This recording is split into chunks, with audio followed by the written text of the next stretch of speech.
Thank you for staying with us. Giving out palliatives in Nigeria has over time been considered a way to cushion the effect of some challenges faced by citizens. Top for Nigerians at this time is the hardship brought on by the removal of petrol subsidy that has resulted in the hike in petrol pump price and its spiraling effect on other commodities and services such as cost of food items and transportation. To help Nigerians cope, the federal government had earlier planned to make a digital transfer of 8,000 naira to over 12 million low-income earners in the country to cushion the effect of subsidy removal. But that decision has been met with some criticism from a section of Nigerians saying it is not feasible, sustainable, and will not have much effect. President Bola Tinubu therefore ordered the immediate review of the proposed 8,000 naira conditional cash transfer to Nigerians. Well, joining us in the studio to discuss more is strategy consultant and public affairs analyst Kenny Adenuga. Good morning. Good morning. Thank you for joining us. Thank you for having me today. Right. And also is lawyer and public affairs analyst Omori Edogiawere. Good morning. Thank you for joining us. Now, when this message of 8,000 naira palliative came, I wonder how it came to you. Let me start with you, Kenny, because the president had initially said that he was going to ensure that the palliatives that will be given will reflect the current realities on the ground. And so when Nigerians saw 8,000 naira, it came as a shock. Is this a palliative that we are going to receive? 12 million households. Who are these people? How are you going to capture them? As it stands, everybody needs help. So what are we looking at with regards to this low-income earners? Because the income of every Nigerian right now, with the way things are, has dropped. So when it came to you, what came to mind? Thank you very much, Veronica. Yeah. For me, really, when I heard that, when that came through, my first reaction is this is not all there should be about it. And I know that at the same time, the government wouldn't just say this is all. Yes. So it's probably just one, it was actually just one of the measures that the government, decides to look at. However, when you look at it, you ask yourself, what's 8,000 going to do? But for certain people, a large majority, that 8,000 naira could mean a lot. Sometimes we actually distill things or dimension things based on our own realities from our own silos of being in the cities. If you go to the hinterlands, if you go to the rural areas, you will find out that that 8,000 naira will mean a lot. However, the question is just like you asked, how do you capture those people, really? Because some of them actually, they don't even have bank accounts. They don't have NIN, they don't have a number of things in that regard. So from the village of Ngbidi, Tumunkiri, to come to Onyo or some other places in the southwest, or to go to the north and go to Ngala or Gamburu and what have you, the question you want to ask is, how do you capture these people? And the challenge of the cash palliative, so to say, brings to mind immediately what we had with the Shopee and the trader money challenge of the previous administration. And so people are actually a bit wary to ask, and they're asking questions, will it go the same way? Because reality is, government may actually have a good intention. But when it comes to implementation, the people to implement, how does that play, or how will that play? So we're a bit wary, generally, of cash. For me, I'd rather we do other things, rather than put cash in people's hands, first. Secondly, in the most process of moving cash, whether through transfer, wherever it is, you can be sure that 60, 70% of it actually is not going to go to those who need it. Probably it's going to be confiscated by certain people and appropriated, so to say. So that's actually why, for me, when I heard about the cash transfer palliative, the first thing was, don't let's go the way of trader money. So that's the first thing. Well, the president has said there should be a review of that, and he has even gone ahead to say that the whole gamut of the palliative should be unveiled to Nigerians. He has talked about seedlings and fertilizers to farmers across the 36 states of the Federation, as well as households. But he coming out to say, let's review. There are those who have said that it shows that the president listens or is listening to the conversations that Nigerians are having with this decision about palliatives. What do you say to that? Yes, it shows that they're listening, they're taking feedback. There's something called impact assessment, right? And when you go on an assignment or want to take on a project, you want to look at the impact it will have, right? So you want to sit back and look at it. And so if we're students of history, we'll ask ourselves, like he has said, what did P really do? What was the impact at the end of the day? So I think revisiting that decision is a welcome development. But let's look at 96 billion, right? So 8,000, 12 billion households, you're looking at about 96 billion monthly. And so when you sum that up, there's so much that can go into social infrastructure. So the failure of our system and why it seems that poverty seems to be having a pervasive flow is that we have the failure of the social safety net, right? And so things that people should ideally assess at no cost, they're having to pay for it. So it's important hardship, poverty, economic challenges like this. It's not a political issue, it's an economic issue. And so it's important to look at the indices. Absolutely. Right? So what are the things that are impoverishing people? And then how do you attack those issues head on? It's not sustainable to give people 8,000 naira, even if you're giving them for 4 years. The impact on the economy, the impact, the general impact will not be there. He mentioned rural areas. You will find that it's not even biting as hard in those areas because already the standard of living is within a particular threshold. You go to your backyard, you pluck your leaves, you pick your crops, Tomatoes you make your food, there's firewood. The standard of living is pretty much, I wouldn't say cool, but they've got something going for them, right? In the urban areas, 8,000 naira may not even buy you, myself, Mike, and himself anything more than a snack. So imagine giving that to a family for 1 month, right? But I have kind of an ingenious approach. Now let's look at some things that we can subsidize in the immediate. Public transportation. You will be surprised that the informal sector is the most concerted in terms of decision making.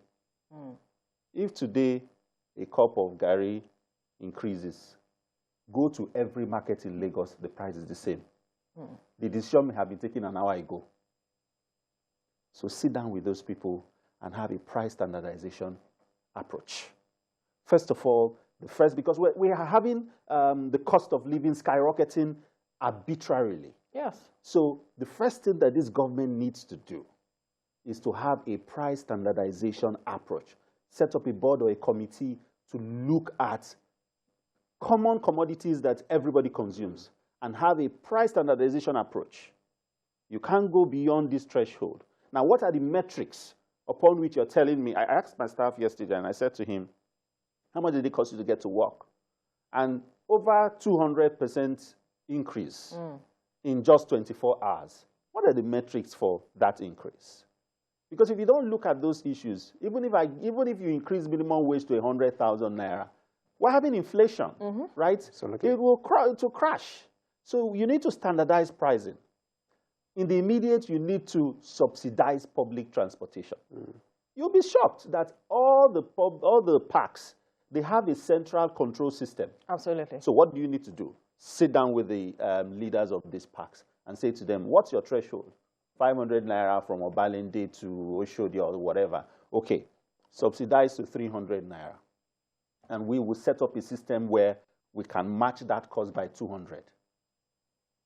Then the average person whose pocket is bleeding because he's paying ×2 and ×3 because of these increases will begin to feel a breather. Standardize the cost of living. Standardize, subsidize public transportation. We saw on the TV yesterday, people were trekking, right? Look at the roads. The roads are free.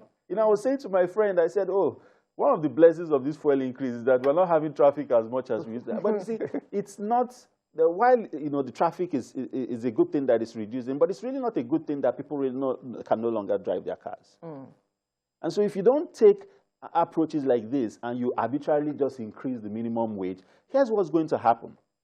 So where there is an issue like this, what happens to the average businessman is that he increases his cost in order to balance himself out. The actual end people who feel the brunt more are the working class, those who really do not have any factor of production. So what they do is that they spend what they earn. And so you now have to subsidize for those people. And for people in the rural areas, access to certain key amenities will help, right? I do not believe that 8,000 naira can do anything. And I think that it's something that should be, you know, we should move beyond giving money, but putting measures in place that can make money valuable. Interesting. We hear there's going to be a meeting today with governors, and we hope to see what they will come out with at the end of the day. If you look at the papers this morning, Kenny, we are seeing business operators panicking. They are afraid of a shutdown, job losses. In fact, the Manufacturers Association of Nigeria had mentioned at the first time that if care is not taken, they were going to leave Nigeria to do businesses because the environment was no longer encouraging for their businesses to thrive. How should the government address this businesses? Because we're looking at every sector of the society that has to be captured. Everyone needs help, not just low-income earners as it stands. Absolutely. Now, you see, you mentioned something about social engineering and understanding the social factors on ground. Before now, a number of manufacturing concerns actually had moved out. Absolutely, yeah. In the last few years. And so if you're talking about now, it's just more precarious. But I would say something, which is what I've told a few people. If you don't bleed, you won't heal. That's the reality. If you do not bleed, you already have boil and you have pus. You press out the pus. If he does not bleed, you can heal. So the challenge is it's gone so bad that we all have to understand that at this point it's no longer the same. We cannot have a state-subsidized economy any longer. That's the truth.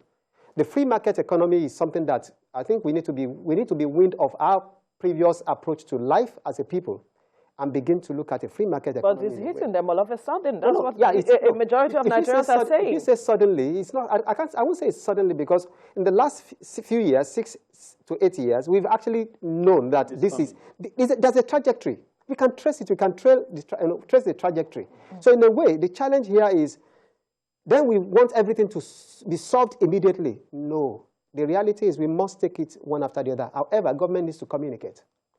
And I think that this particular government is communicating a bit better than the previous government. However, much as they're also listening, given what we're seeing now. However, the reality is government must then begin to look at how do we look at sectoral palliatives. We must look at each sector. The organized private sector is there.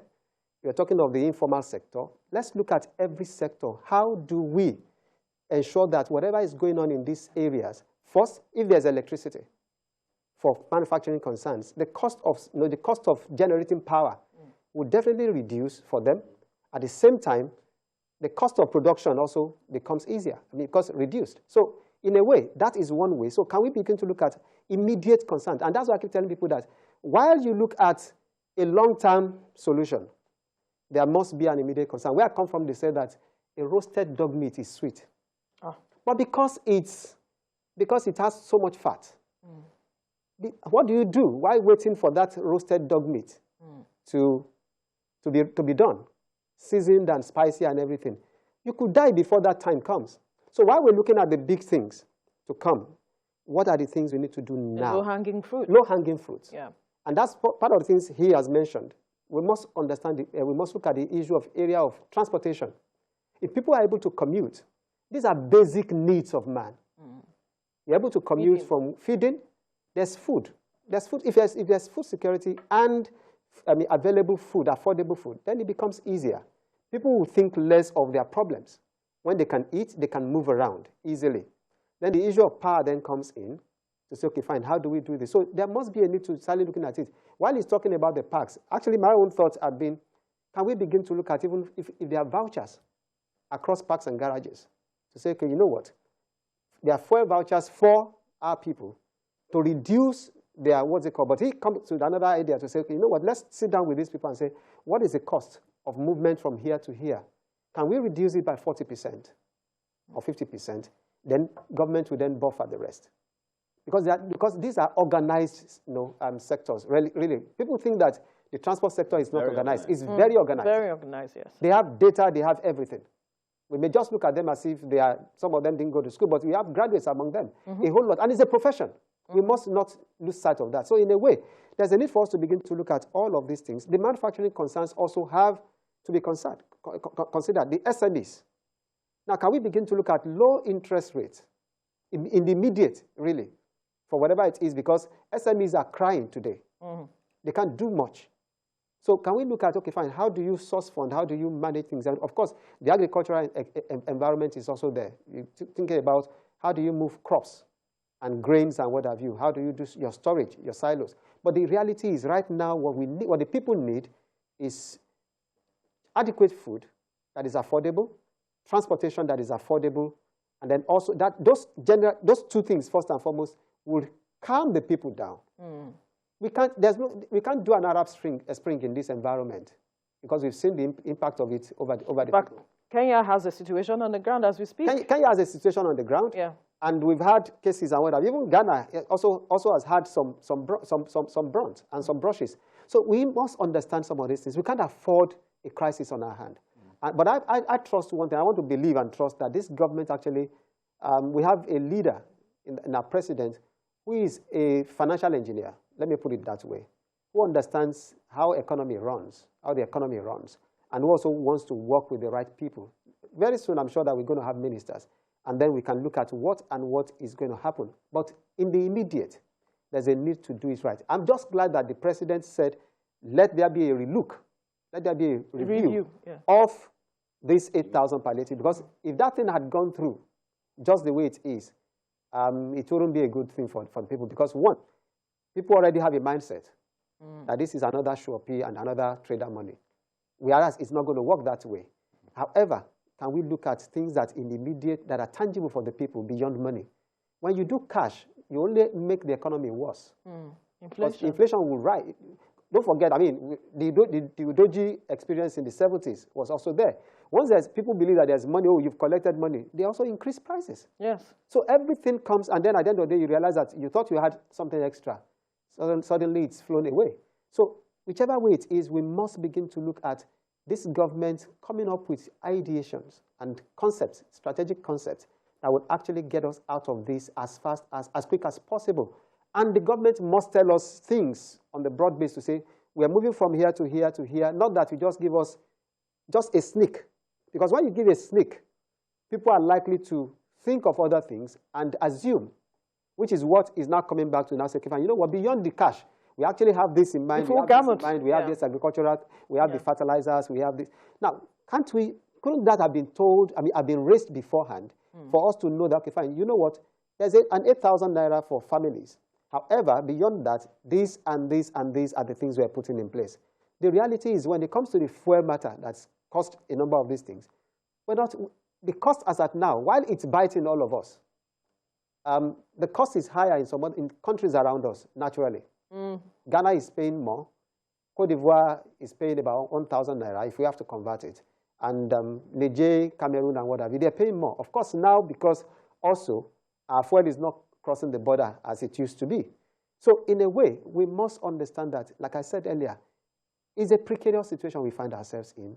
We need to come out of it, and coming out of it is not a tea party. We will bleed. Not that we need to be, we will bleed. But I want to believe that in bleeding, we will also begin to heal. And that's why the former emir of Kano, SLA, Lamido Sanusi, said something.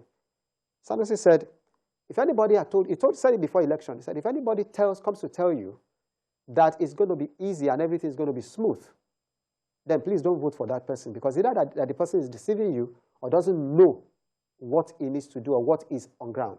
So we all know that things have gone so bad. So the question is, the government then needs to put measures in place, but we also need to be patient.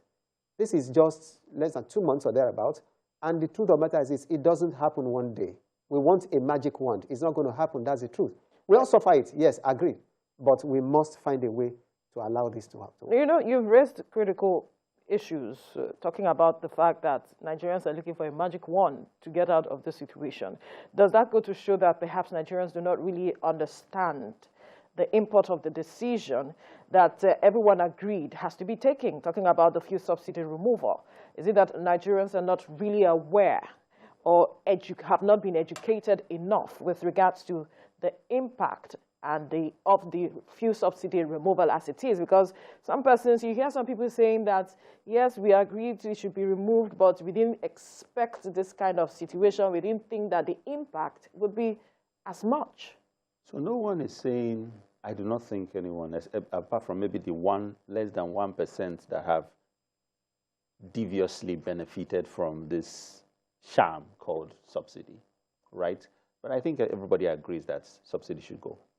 But the issue is, even when you bleed, you get analgesics, you get painkiller. But yes, absolutely, you manage the bleeding. Yes, so the issue has always been the approach, right, to effecting some of these decisions. I think, for instance, the pull the carpet effect was a bit hasty and unplanned.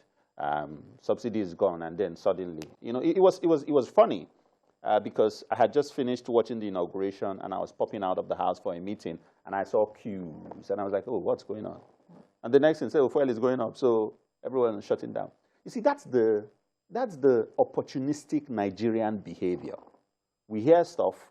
The next thing we do is that we immediately think of it in terms of how do we make more than we ideally should make? How do we capitalize on this information to make more money? Right? So it's a mindset, and it's not just government, right? It's a trickle-down thing, down to up, up to down. It's a people thing. Right? But the point is, what are the indices? What are the things in place to assuage the pain that will come? Like I said, if I know that transportation costs will not skyrocket because subsidy has been increased, even though I may have to pay more, but maybe just a little more, right? So you still have to, government has to subsidize. But just this time, the subsidizing will get to the end user. Right. The subsidizing will get to the actual consumer, the person who is going to be the one spending the money, right? And like I said, it's a multi-sectoral approach. Absolutely. You have to look at lower class. I even say, look, the middle class is lost. Absolutely. So you have the rich and the poor. So and, you know, it's very easy to just switch with the way things are. Right. But now let's look at the organized private sector, the unorganized private sector, the semi-formal and the formal sectors, and look at what level of palliative would you give them, right? For instance, I think that there should be a general tax holiday. Right. For how long? For the next maybe 3 months, right? You see, when you say let the people breathe, right? I wouldn't even say poor. Let everyone breathe. Just give a tax holiday, right? For the informal sectors, say to them, like, you know, apart from subsidizing transportation, all the park fees that they pay for the next 2-3 months, cut that out, right? And then you see, the problem we have is that impact assessment is very poor. Have a clear roadmap to monitoring the impact or effect of these measures. For the private sector, give them certain tax rebates, give them certain reliefs, right? So that they can use the funds from this relief to serve as a buffer.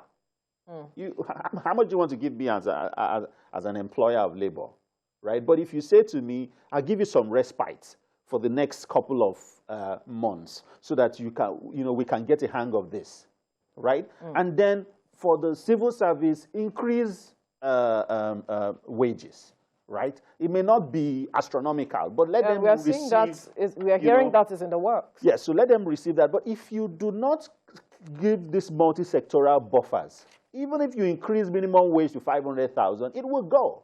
They won't feel the impact of this increase because the other factors of production, the other sectors will come like, you know, claws to take it on. Absolutely. In full. Right. So these approaches must come in, you know, intentionally.